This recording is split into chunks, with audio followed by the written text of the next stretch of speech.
Thanks, Mr. Chairman, and thanks to the witnesses for coming here today. We must take the dangerous, deadly threat of Ebola as seriously as we take ISIS.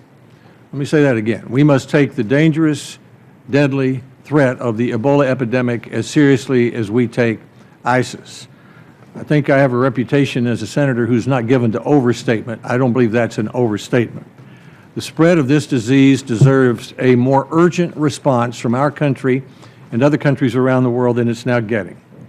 This is one of the most explosive, deadly epidemics in modern time if we do not do what we know how to do to control it. It will require a huge and immediate response. There's no known cure. There's no vaccine. Half of those who get sick die. Each sick person, according to the Center for Diseases and Control, could infect 20 or more others, including caregivers, friends, and family.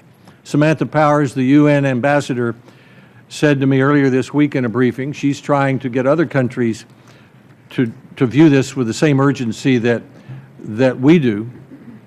This is an instance, she said, when we should be running toward the burning flames with our fireproof suits on. Ebola is killing people in West Africa at alarming rates and picking up speed.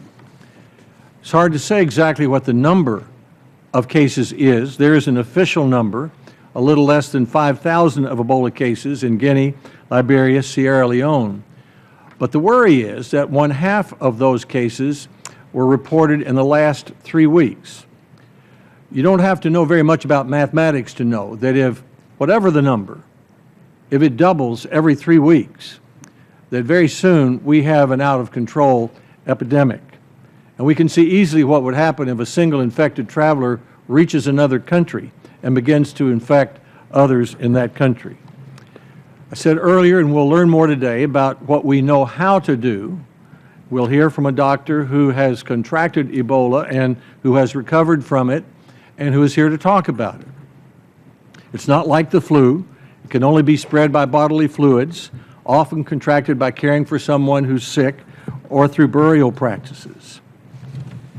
But with global travel, we're only one airplane ride away from a person exposed to Ebola getting on a plane to the United States and then becoming sick once they arrive.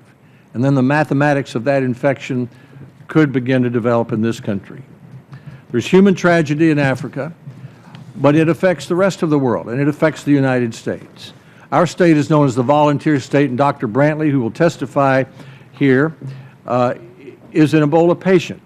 He was working for Samaritan's Purse. He's not a Tennessean, but his parents are graduates of Lipscomb University, which is in Nashville.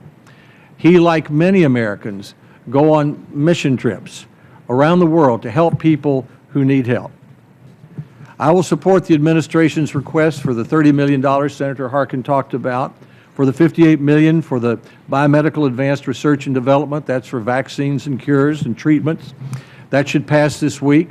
There's a request to address $500 million of reprogramming in the Defense Department. Some have asked, why should our military be involved? Because they have to be involved if we want to deal with the problem. There's no way for the doctors and the nurses and the healthcare workers to deal with it.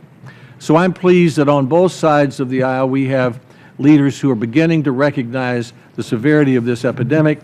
Dr. Frieden, United Nations Ambassador Powers are taking the lead. We look forward to learning all we can about the severity of the epidemic and what we must do to control it. But I'll end where I started. We must take the deadly, dangerous threat of the Ebola epidemic as seriously as we take ISIS.